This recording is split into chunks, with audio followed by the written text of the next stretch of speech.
ಕಾಂತಾಯ ಕಲ್ಯಾಣ ಗುಣೈಕಧಾಮ್ನೆ ನವದ್ಯುನಾಥ ಪ್ರತಿಮ ಪ್ರಭಾಯ ನಾರಾಯಣಾಯ ಅಖಿಲ ಕಾರಣಾಯ ಶ್ರೀ ಪ್ರಾಣನಾಥಾಯ ನಮಸ್ಕರೋಮಿ. ಅಪಿ ತ್ರಿಲೋಕ್ಯಾಃ ಬಹಿಃ ಉಲ್ಲಸಂತಿ ತಮಃ ಹರಂತಿ ಮುಹುಃ ಆಂತರಂ ಚ ದಿಶ್ಯಾತ್ ದೃಶಂ ನಃ ವಿಶದಾಂ ಜಯಂತಿ ಮಧ್ವಸ್ಯ ಕೀರ್ತಿಃ ದಿನನಾಥ ದೀಪ್ತಿಂ. ಇನ್ನು ಈಗ ದೇವರಿಗೆ ನಮಸ್ಕಾರ ಆಯಿತು. ಆಮೇಲೆ ಗ್ರಂಥಕ್ಕೆ ಬೇಕಾಗಿರತಕ್ಕಂತಹ ಶಬ್ದಗಳ ಅರ್ಥದ ಪ್ರಕಾಶ, ಇದನ್ನು 2ನೇ ಶ್ಲೋಕದಲ್ಲಿ ಬೇಡಿಯಾಯಿತು. ಈಗ 3ನೇ ಶ್ಲೋಕದಲ್ಲಿ ಸಾಮಾನ್ಯ ಗ್ರಂಥಕಾರರಿಗೆ ಅಪೇಕ್ಷೆ ಇರುತ್ತೆ. ಏನು ಅಂತ, ಈ ಗ್ರಂಥ ಪ್ರಸಿದ್ಧಿಗೆ ಬರಬೇಕು ಅಂತ ಅಪೇಕ್ಷೆ ಇರುತ್ತೆ. ಅಂದರೆ ಸ್ವಾರ್ಥಕ್ಕೋಸ್ಕರ ಅಲ್ಲ. ಈಗ ಶಿಷ್ಯರುಗಳು ಏನೋ ಪ್ರಾರ್ಥನೆ ಮಾಡಿದರು, ಅದಕ್ಕೆ ಪಂಡಿತಾಚಾರ್ಯರು ಗ್ರಂಥ ಬರೆದರು. ಗ್ರಂಥಕಾರರು ಯಾವಾಗಲೂ ಅಷ್ಟೇ, ಶಿಷ್ಯರು ಪ್ರಾರ್ಥನೆ ಮಾಡ್ತಾರೆ, ಗುರುಗಳು ಗ್ರಂಥ ಬರೀತಾರೆ. ಸರಿ, ಗ್ರಂಥ ಬರೆದ್ರು, ಶಿಷ್ಯರಿಗೆ ಕೊಟ್ಟರು. ಶಿಷ್ಯರು ಓದಿದ್ರು, ಪ್ರಶ್ನೆಗಳಿಗೆಲ್ಲ ಉತ್ತರ ಸಿಕ್ಕಿತು, ಸಮಾಧಾನ ಆಯಿತು. ಆದರೆ ದೇಶಾಂತರದಲ್ಲಿ ಇರುವ ಶಿಷ್ಯರುಗಳು, ಕಾಲಾಂತರದಲ್ಲಿ ಬರುವ ಶಿಷ್ಯರುಗಳು, ಅವರಿಗೆ ಇದೇ ರೀತಿ ಪ್ರಶ್ನೆ ಬಂದರೆ ಉತ್ತರ ಕೊಡುವವರು ಯಾರು? ಮಧ್ವರು ಅದೃಶ್ಯರಾಗಿ ಹೋಗ್ತಾರೆ, ಪಂಡಿತಾಚಾರ್ಯರು ಅದೃಶ್ಯರಾಗಿ ಹೋಗ್ತಾರೆ. ಅವರು ಶಿಷ್ಯ ಮಾಡಿದ ಪ್ರಶ್ನೆಗೆ ಅವರು ಲಿಖಿತ ರೂಪದಲ್ಲಿ ಉತ್ತರ ಕೊಡುವುದಿದು. ಉತ್ತರ ಕೊಟ್ಟರು. ಅದು ಲಿಖಿತ ರೂಪದ ಉತ್ತರ ಈ ಶಿಷ್ಯರುಗಳಿಗೆ ಎದುರಿಗೆ ಕೂತಿರುವ, ಈ ಜಾಗದಲ್ಲಿ ಇರುವ, ಈ ಕಾಲದಲ್ಲಿ ಇರುವ ಶಿಷ್ಯರುಗಳಿಗೆ ಮಾತ್ರ ಸಿಕ್ಕಿದರೆ, ಬೇರೆ ಊರಲ್ಲಿರುವ ಶಿಷ್ಯರುಗಳಿಗೆ ಪ್ರಶ್ನೆ ಬಂದರೆ ಉತ್ತರ, ಬೇರೆ ಸಮಯದಲ್ಲಿ 10, 15, 20, 70 ವರ್ಷ ಆದಮೇಲೂ ಕೂಡ ಶಿಷ್ಯರುಗಳು ಈ ಪರಂಪರೆ ಬಂದೇ ಬರ್ತಾರೆ. ಅವರಿಗೂ ಪ್ರಶ್ನೆ ಬರಬಾರ್ದು ಅಂತೇನಿಲ್ಲ, ಪ್ರಶ್ನೆಗಳಿಗೆ ಉತ್ತರ. ಅದಕ್ಕೆ ಏನು ಮಾಡ್ತಾರೆ ಪಂಡಿತಾಚಾರ್ಯರು ಮಾತ್ರ ಅಲ್ಲ, ಎಲ್ಲ ಗ್ರಂಥಕಾರರೂ ಕೂಡ ದೇವರಲ್ಲಿ ಬೇಡುವಾಗ ಏನು ಬೇಡ್ತಾರೆ, ಈ ಗ್ರಂಥ ಪ್ರಸಿದ್ಧಿಗೆ ಬರಲಿ ಅಂತ ಬೇಡ್ತಾರೆ. 10 ಜನರ ಕೈಗೆ ಸಿಗಲಿ, 10 ಕಾಲ ತನಕ ಈ ಗ್ರಂಥ ಇರಲಿ ಅಂತ. ಕಾಲತಃ ದೇಶತಃ ಗ್ರಂಥ ಪ್ರಸಿದ್ಧಿ ಬರಬೇಕು, ಆವಾಗ ಗ್ರಂಥ ಸಾರ್ಥಕ ಆಗ್ತದೆ. ಅದಕ್ಕೋಸ್ಕರ ಏನು ಮಾಡ್ತಾ ಇದ್ದಾರೆ ಅಂತಂದರೆ, ಮಧ್ವರ ಕೀರ್ತಿಯನ್ನು ವರ್ಣನೆ ಮಾಡ್ತಾರೆ ಅಂತ. ಆದರೆ ಏನಂದರು, ಮಧ್ವಸ್ಯ ಕೀರ್ತಿ ನಃ ದೃಶಂ ದಿಶ್ಯಾತ್. ಮಧ್ವರ ಕೀರ್ತಿಯು ನನಗೆ ಒಳ್ಳೆಯ ತಿಳುವಳಿಕೆಯನ್ನು ಕೊಡಲಿ ಅಂತ ಬೇಡ್ತಾ ಇದ್ದಾರೆ. ಮಧ್ವರು ಕೊಡಲಿ ಅಂತಲ್ಲ, ಮಧ್ವರ ಕೀರ್ತಿ ನನಗೆ ಒಳ್ಳೆಯ ಬೆಳಕನ್ನು ಕೊಡಲಿ ಅಂತ. ಕೀರ್ತಿ ಅಂತಂದ್ರೇ ಅದು ಸರ್ವತ್ರ ಪ್ರಸಿದ್ಧವಾದದ್ದು, ಸರ್ವತ್ರ ಹರಡಿರುವುದಕ್ಕೇನೆ ಕೀರ್ತಿ ಅಂತ ಹೆಸರು. ಆದರೆ ಆಚಾರ್ಯ ಮಧ್ವರು ಸ್ಪಷ್ಟ ಚಿತ್ರಣ ಕೊಟ್ಟಿದ್ದಾರೆ, ಕೀರ್ತಿಗೂ ಯಶಸ್ಸಿಗೂ. ಕೀರ್ತಿ ಮತ್ತು ಯಶಸ್ಸು ಸಾಮಾನ್ಯವಾಗಿ ನಾವು ಎರಡನ್ನು ಕೂಡ ಒಂದೇ ಕಡೆ ಪ್ರಯೋಗ ಮಾಡ್ತೇವೆ. ಸಾಮಾನ್ಯವಾಗಿ ನಿಮಗೆ ಯಶಸ್ಸಾಗಲಿ, ನಿಮ್ಮ ಕೀರ್ತಿ ಬರಲಿ ಅಂತ ಹೀಗೆ ಪ್ರಾರ್ಥನೆ ಮಾಡ್ತೇವೆ. ಆದರೆ ಅರ್ಥ ವ್ಯತ್ಯಾಸವನ್ನು ಮಧ್ವರು ಹೇಳಿದ್ದಾರೆ. ಕೀರ್ತಿ ಅಂತಂದರೆ ಎದುರಿಗೆ ಇದ್ದುಕೊಂಡು ಆ ವ್ಯಕ್ತಿಯ ಗುಣಗಳನ್ನು ಗಾನ ಮಾಡುವುದಕ್ಕೆ ಕೀರ್ತಿ ಅಂತ ಹೆಸರು. ನನ್ನೆದುರಿಗೆ ನೀವಿದ್ದೀರಿ, ನನ್ನ ಬಗ್ಗೆ ಏನೋ ತಿಳ್ಕೊಂಡಿದ್ದೀರಿ, ನನ್ನ ಎದುರಿಗೆ ನೀವು ನನ್ನ ಬಗ್ಗೆ ತಿಳ್ಕೊಂಡದ್ದನ್ನು ನನ್ನ ಎದುರಿಗೆ ನನ್ನಲ್ಲಿ ಹೇಳಿದಿರಿ. ಇದಕ್ಕೆ ಕೀರ್ತಿ ಅಂತ ಹೆಸರು. ಯಶಸ್ಸು ಅಂದರೆ ದಿಕ್ಷು ಯಾನಾತ್ ಯಶಃ. ನನ್ನ ಪರೋಕ್ಷದಲ್ಲಿಯೂ ಕೂಡ, ಪ್ರತ್ಯಕ್ಷದಲ್ಲಿ ಮಾತ್ರ ಅಲ್ಲ, ನನ್ನ ಪರೋಕ್ಷದಲ್ಲಿಯೂ ಕೂಡ ಬೇರೆ ಜಾಗದಲ್ಲಿ ಬೇರೆ ಕಾಲದಲ್ಲಿ ನನ್ನ ಬಗ್ಗೆ ಒಳ್ಳೆಯದನ್ನು ಹೇಳುವುದುಂಟಲ್ಲ, ಅದಕ್ಕೆ ಯಶಸ್ಸು ಅಂತ ಹೆಸರು. ಇದು ಆಚಾರ್ಯ ಮಧ್ವರು ಅವುಗಳಿಗೆ ವ್ಯತ್ಯಾಸವನ್ನು ಕೊಟ್ಟದ್ದು. ಸದ್ಯ ಈಗ ಪಂಡಿತಾಚಾರ್ಯರು ಏನಂತಾರೆ, ಮಧ್ವಸ್ಯ ಕೀರ್ತಿ ಅಂತ ಹೇಳ್ತಾ ಇದ್ದಾರೆ.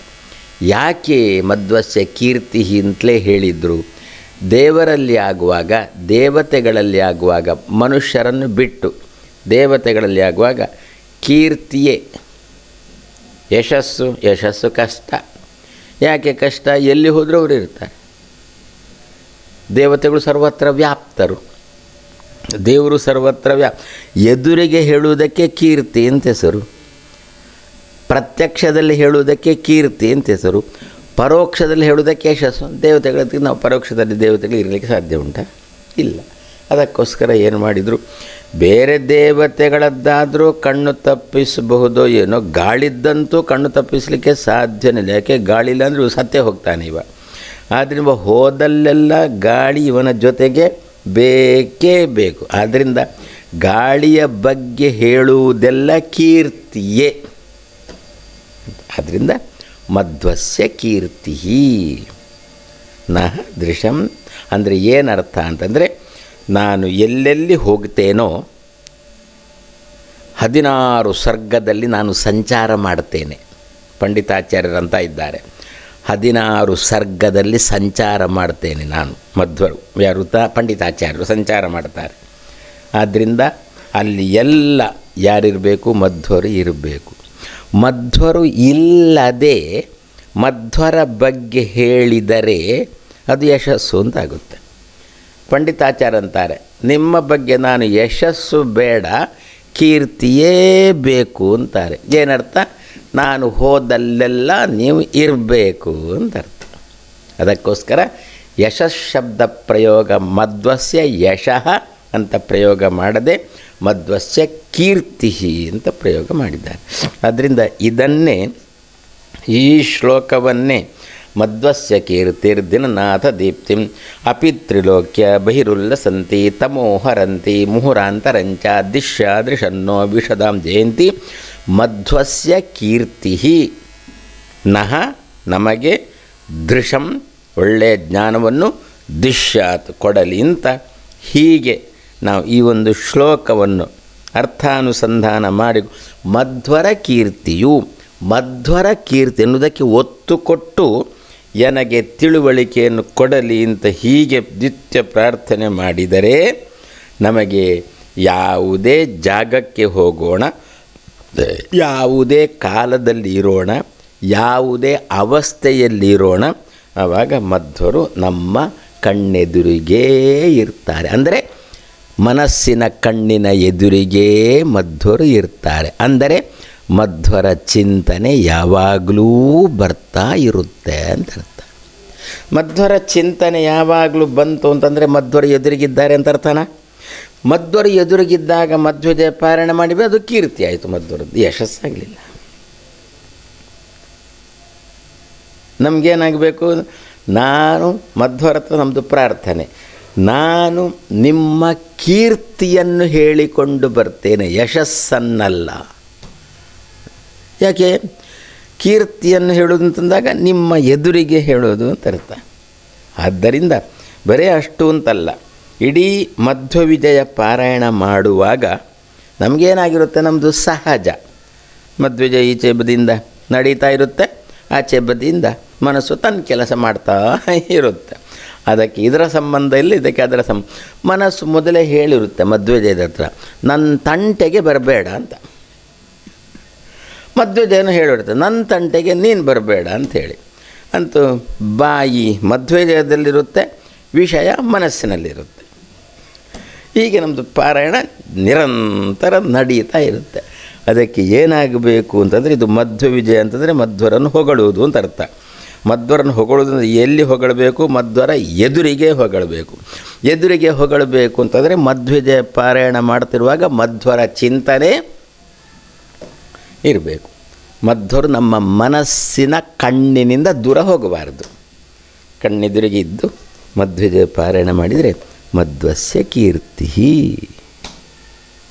ಆದ್ದರಿಂದಲೇ ದೇವರಿಗೆ ಹೇಳುವಾಗ ಸತ್ಕೀರ್ತಿ ಚಿನ್ನ ಸಂಶಯ ಅಂತ ವಿಷ್ಣು ಸಹಸ್ರನಾಮದಲ್ಲಿ ದೇವರು ಸತ್ಕೀರ್ತಿ ಚಿನ್ನ ಸಂಶಯ, ನಿನ್ನ ಒಳ್ಳೆಯ ಕೀರ್ತಿ ಉಳ್ಳವ ಅಂತ ದೇವರನ್ನು ಚಿಂತನೆ ಮಾಡುವುದು. ನಾವು ಏನರ್ಥ?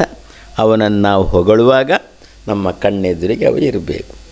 ಯಾವ ಅವಸ್ಥೆಯಲ್ಲೇ ಹೋದರೂ ಅವ ಬಾಲ್ಯನೋ ಯೌವನನೋ ತಾರುಣ್ಯನೋ ವಾರ್ಧಕ್ಯನೋ, ಸಾಮಾನ್ಯವಾಗಿ ಬಾಲ್ಯದಲ್ಲಿ ಬರೋಲ್ಲ, ತಾರುಣ್ಯದಲ್ಲಿ ಹೋಗುತ್ತೆ, ಇಂಥ ಪ್ರಸಂಗ ವಾರ್ಧಕ್ಯದಲ್ಲಿ ಹೋಗುತ್ತೆ. ಇಂಥ ಪ್ರಸಂಗದಲ್ಲಿ ಸತ್ಕೀರ್ತಿ, ನಿನ್ನದು ಕೀರ್ತಿ, ನಿನ್ನದು ಕೀರ್ತಿ ಅಂತ ಚಿಂತನೆ ಮಾಡಿದರೆ ಕಣ್ಣೆದುರಿಗೆ ಇರ್ತಾನೆ. ಅದನ್ನು ಎಣಿಸಿಕೊಂಡು ನಿನ್ನ ಕೀರ್ತಿ ಕೀರ್ತಿ ಎಣಿಸಿಕೊಂಡು ಸಹಸ್ರನಾಮ ಪಾರಾಯಣ ಮಾಡಿದರೆ ಎದುರಿಗೆ ಇರ್ತಾನೆ. ಎದುರಿಗಿದ್ದು ಹೊಗಳಿಬಿಟ್ರೆ ಕೀರ್ತಿ ಅಂತಾಗಿಬಿಡುತ್ತೆ. ಅದಕ್ಕೆ ಪಂಡಿತಾಚಾರ್ಯರಂತಾರೆ ಮಧ್ವಸ್ಯ ಕೀರ್ತಿ. ನಾನು ಮಧ್ವರ ಏನು ಜೀವನ ಚರಿತ್ರೆಗಳು ಉಂಟು, ಇದನ್ನು ನಾನು ಮಧ್ವರ ಯಶಸ್ಸು ಅಂತ ಹೇಳೋಲ್ಲ, ಮಧ್ವರ ಕೀರ್ತಿ ಅಂತ ನಾನು ಹೇಳ್ತೇನೆ ಅಂತ ಈ ದೃಷ್ಟಿಯಿಂದ ಪಂಡಿತಾಚಾರ್ಯ ಅಂತಾರೆ ಮಧ್ವಸ್ಯ ಕೀರ್ತಿ ನನಗೆ ಒಳ್ಳೆಯ ತಿಳುವಳಿಕೆಯನ್ನು ಕೊಡಲಿ. ನನಗೆ ಒಳ್ಳೆಯ ತಿಳುವಳಿಕೆ ಬರುವಾಗ ಸಾಮಾನ್ಯವಾಗಿ ನಮಗಿರುತ್ತೆ ತಿಳುವಳಿಕೆ. ಗುರುಗಳು ಪಾಠ ಮಾಡ್ತಾ ಇದ್ದಾರೆ, ನಮಗೆ ಅರ್ಥ ಆಗ್ತಾ ಬಂತು ಅಂತಂದಾಗ ತಲೆಗೆ ಏನಿರುತ್ತೆ ಸಹಜವಾಗಿ ಅಂತಂದರೆ, ನನಗೆ ಒಮ್ಮೆ ಹೇಳಿದಾಗಲೇ ಅರ್ಥ ಆಯಿತು ನೋಡಿ ಅಂತ. ಬೇರೆಯವನಿಗೆ ಅರ್ಥ ಆಗಿಲ್ಲ ಅಂತ ಇಟ್ಟುಕೊಳ್ಳೋಣ, ಅವನಿಗೆ 2 ಸಲ 3 ಸಲ ಹೇಳಬೇಕಾಗುತ್ತೆ. ನಮಗೆ ಒಂದೊಂದು ಸಲ ಹೇಳಿದಾಗ ಅರ್ಥ ಆಯಿತು ಅಂದರೆ ಏನಿರುತ್ತೆ, ನಾವನಿಕ್ಕಿಂತ ಬುದ್ಧಿವಂತ, ಒಂದೇ ಸಲ ಹೇಳಿದ ನನಗೆ ಅರ್ಥ ಆಗುತ್ತೆ ಅಂತ ಮನಸ್ಸಿನಲ್ಲಿ ಗುರುಗಳು ಹೇಳಿದ ವಿಷಯ ಇರುತ್ತೆ, ಜೊತೆಯಲ್ಲಿ ಇದು ಇರುತ್ತೆ. ಏನಾಗಬೇಕು ನಮಗೆ? ಗುರುಗಳು ಹೇಳಿದ ವಿಷಯ ಮನಸ್ಸಿನಲ್ಲಿ ಇರಬೇಕು, ಜೊತೆಯಲ್ಲಿ ಮಧ್ವರ ಚಿಂತನೆಯೂ ಇರಬೇಕು. ಆವಾಗ ಗುರುಗಳು ನನಗೀಗ ಏನು ಹೇಳಿದರು, ಪಾಠ ಏನು ಹೇಳಿದರು, ಅದು ಮಧ್ವರ ಕೀರ್ತಿ, ಮಧ್ವರ ಕೀರ್ತಿ ಅದು ಅಂತ ಹೀಗೆ ಚಿಂತನೆ ಮಾಡಿದರೆ ಮಧ್ವರು ಕಣ್ಣೆದುರಿಗಿರ್ತಾರೆ. ಅದಕ್ಕೋಸ್ಕರ ಪಂಡಿತಾಚಾರ್ಯರಂತಾರೆ, ಯಾವ ಅವಸ್ಥೆಯಲ್ಲಿ ಯಾವ ಕಾಲದಲ್ಲಿ ಯಾವ ದೇಶದಲ್ಲಿ ಏನಾಗುತ್ತದೆ ಅಂತ ಹೇಳಲಿಕ್ಕೆ ಬರೋಲ್ಲ, ಅಂಥ ಕಾಲದಲ್ಲಿ ಏನಾಗ್ತದೆ ಅಂತ ಹೇಳಲಿಕ್ಕೆ ಬರೋಲ್ಲ. ಬದರಿ ಅಂತ ಊರಿಗೆ ಹೋದರೆ ದೇವರ ಸ್ಮರಣೆ ಬರ್ತದೆ ಅಂತ ಹೇಳಲಿಕ್ಕೆ ಬರೋಲ್ಲ. ಆದ್ದರಿಂದ ಆ ಕಾಲ, ದೇಶ, ಅವಸ್ಥೆ ಎಲ್ಲ ಕಡೆಯಲ್ಲಿ ಕೂಡ ಮಧ್ವರ ಚರಿತ್ರೆಯು ಕೀರ್ತಿಯ ರೂಪದಲ್ಲಿ ನನಗೆ ತಿಳುವಳಿಕೆಯನ್ನು, ಮಧ್ವರ ಚರಿತ್ರೆಯು ನನಗೆ ತಿಳುವಳಿಕೆಯನ್ನು ಕೊಡಲಿ ಅಂತಲ್ಲ. ಇದರ ದೊಡ್ಡವರ ಚರಿತ್ರೆ ಕೇಳಿದರೆ ತಿಳುವಳಿಕೆ ಬರ್ತದೆ. ಅವಾಗೇನಾಯಿತು? ಚರಿತ್ರೆಯು ನಮಗೆ ಮಧ್ವರ ತಿಳುವಳಿಕೆಯನ್ನು ಕೊಟ್ಟಿತು. ಅದು ನಾನು ಆಗ ಹೇಳಿದಂತೆ ತಿಳುವಳಿಕೆ ಬರುತ್ತೆ, ಮಧ್ವರ ಚಿಂತನೆ ಬರೋಲ್ಲ. ಶಬ್ದ ಅರ್ಥ ಬಾಯ್ಪಾಠ ಎಲ್ಲ ಮಾಡಿರ್ತೇವೆ, ಶಬ್ದ ಹೊಡಿತೇವೆ ಅರ್ಥ ಹೇಳ್ತೇವೆ ಗೋಯಿಂದ ಮಧ್ವರು ಇರುವುದೇ ಇಲ್ಲ. ಅದಕ್ಕಂದರು ಆ ಚರಿತ್ರೆಗಳು ಕೀರ್ತಿಯ ರೂಪದಲ್ಲಿ ನನಗೆ ನಿಮ್ಮ ತಿಳುವಳಿಕೆಯನ್ನು ಕೊಡಲಿ. ಮಧ್ವರ ಚರಿತ್ರೆಯು ಕೀರ್ತಿಯ ರೂಪದಲ್ಲಿ ನನಗೆ ತಿಳುವಳಿಕೆಯನ್ನು ಕೊಡಲಿ. ಚರಿತ್ರೆಯ ತಿಳುವಳಿಕೆ, ಚರಿತ್ರೆಯನ್ನು ತಿಳ್ಕೊಳ್ಬೇಕು. ನಾವು ಯಾವ ರೀತಿಯಲ್ಲಿ ತಿಳ್ಕೊಳ್ಬೇಕು? ಇದು ಮಧ್ವರ ಕೀರ್ತಿ ಎನ್ನುವ ರೂಪದಲ್ಲಿ ನಾವು ತಿಳ್ಕೊಳ್ಬೇಕು. ಇಂತಹ ತಿಳುವಳಿಕೆ ನನಗೆ ಬರಲಿ ಅಂತ ಪಂಡಿತಾಚಾರ್ಯರು ಪ್ರಾರ್ಥನೆ ಮಾಡ್ತಾರೆ. ನಾರಾಯಣ.